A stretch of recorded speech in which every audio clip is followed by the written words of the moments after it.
What's going on, guys? My name is Wyatt, and today I'm going to show you how to build a custom throttle cable for your race car, such as this one here behind me. This method can also be adapted to build brake cables for your motorcycles or bikes, or pretty much anything with a steel braided cable that you might have some kind of a nipple you need to cast onto the end of it. I've built a ton of universal cables for a whole array of projects, and I've always used the little universal set screw style nipples, and they always end up falling short. You either over tighten the set screw and it cuts the cable, or it comes loose and the cable slips out of position at the most unopportune time. So today I'm going to show you how to actually cast a nipple onto the end of the cable, just like the factory would, so that it alleviates most of those issues and is extremely strong and reliable. For this job, we're going to need a couple of items, and the first up is a good flux. This is Stay Clean from Harris. It's what I'd recommend, it's what I use, and it works really well. There are other options out there, but if you choose something different, make sure to do your research. You need something that's really strong and will bite into your stainless steel cable to give you a nice etch for your solder to stick to. Also going to need solder. This here is 60-40, 60% tin, 40% lead, just some cheap stuff I got off of Amazon. You're going to want some thicker diameter stuff because you will go through this pretty quickly making these little molds. Keep in mind that this solder melts at 361 degrees, so make sure that whatever your final product is isn't going to see a surface temperature higher than that, or whatever you made might just disappear on you. And lastly, we need to build the mold for the piece that we're actually trying to make. So my mold is this guy right here, and it gives us an end product that looks just like this. A nice soldered nipple right on the end of your steel braided cable. Before I show you how to build that mold, I want to show you what our end product is actually trying to do, which is pretty simple. It's just a nipple that's going to slide into one location on our throttle plate and act as the end of our cable. So super simple. That goes in there. This will go to our throttle cable, and now you have a working throttle cable. Building your mold is pretty straightforward. I started with some strap metal here. It is just 1/4 inch thick by 1.5 inches wide. Went ahead and cut 2 sections of this at about 1.5 inches long. After that, I took my 2 halves and clamped them into the vise with this top edge being perfectly level and flat, and then went ahead and drilled a hole down into the body of both of them, trying to keep it centered between my 2 halves of plate. This hole needs to match the diameter of whatever cable you're trying to cast an end onto. Once that was done, you can go ahead and open the 2 halves up, and you're going to drill a through hole through both pieces in the center of our opening there, and this hole needs to match the diameter of the nipple and the throttle plate that it's trying to go into. You can also oversize that hole so you have a little bit more material to work with once you get this out of here to get it to the perfect size.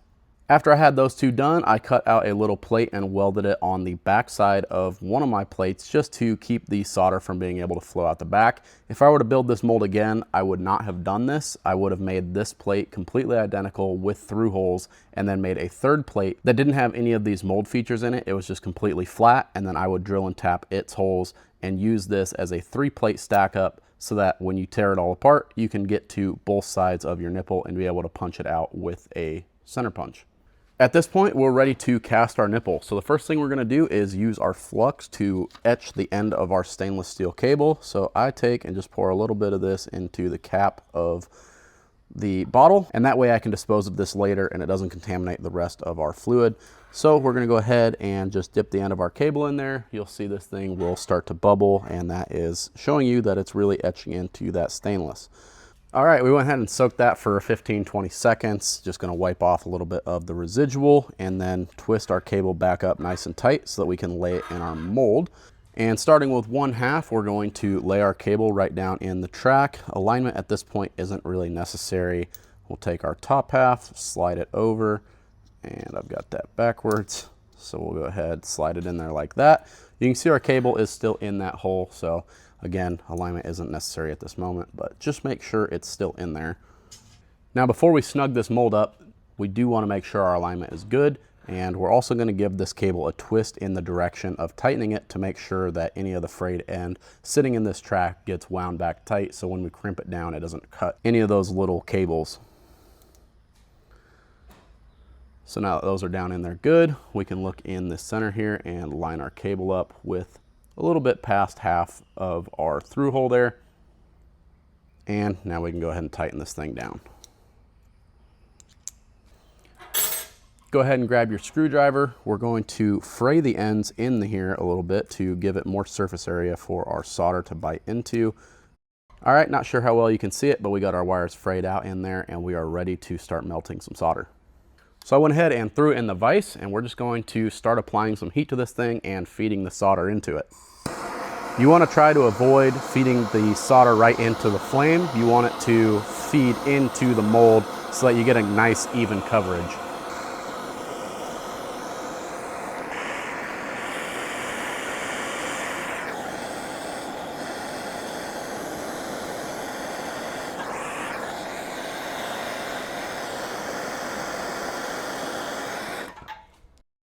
After letting that cool down, we're ready to split this thing and check out how we did. So go ahead, clamp that back in the vise, take this guy loose. I leave these just threaded in partly and then grab the top part of our mold so that I can hit the bolts and forcefully separate the two halves here. So we'll go ahead and clamp that guy in here, just like so. We'll take our impromptu hammer and separate our mold. Looking pretty good. And go ahead, pull that top piece off, and you can see our nipple looks really good. Next, we'll grab some pliers, channel locks, whatever you want to use, and we're just going to go ahead and grab hold of this thing and start to wiggle it out of the bottom half. This is where I was saying if this was 3 pieces and you could get to the back side of this, it would be great because you could just use a punch and push it out. But that'll be on V2. For right now, this is how we'll do it. Out of the other half of our mold, and we are looking good. I went ahead and cleaned it up with some sandpaper, so now all it's left to do is give this thing the tug test. So we'll set it here in the vise and give this thing a pull.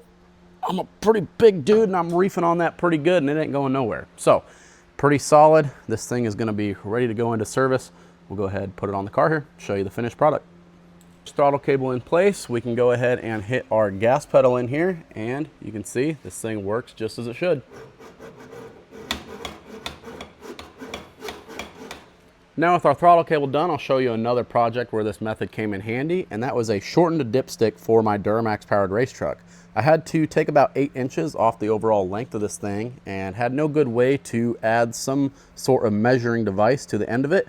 And then I realized I could just build another mold and do the same thing we just did with the throttle cable. So a little bit more of an intricate mold here, but the end result turned out really good. And after removing it from the mold, I took a file to groove some notches into there for the oil to cling to. And simple as that, we have a shortened dipstick that looks factory. So there you have it. That's how you build a custom throttle cable for your race car or brake lines for a pedal bike, motorcycle, or anything of that nature. And that's all I have for you guys today. If you found this video helpful, please consider leaving a like and a comment down below. And if you aren't already, consider subscribing.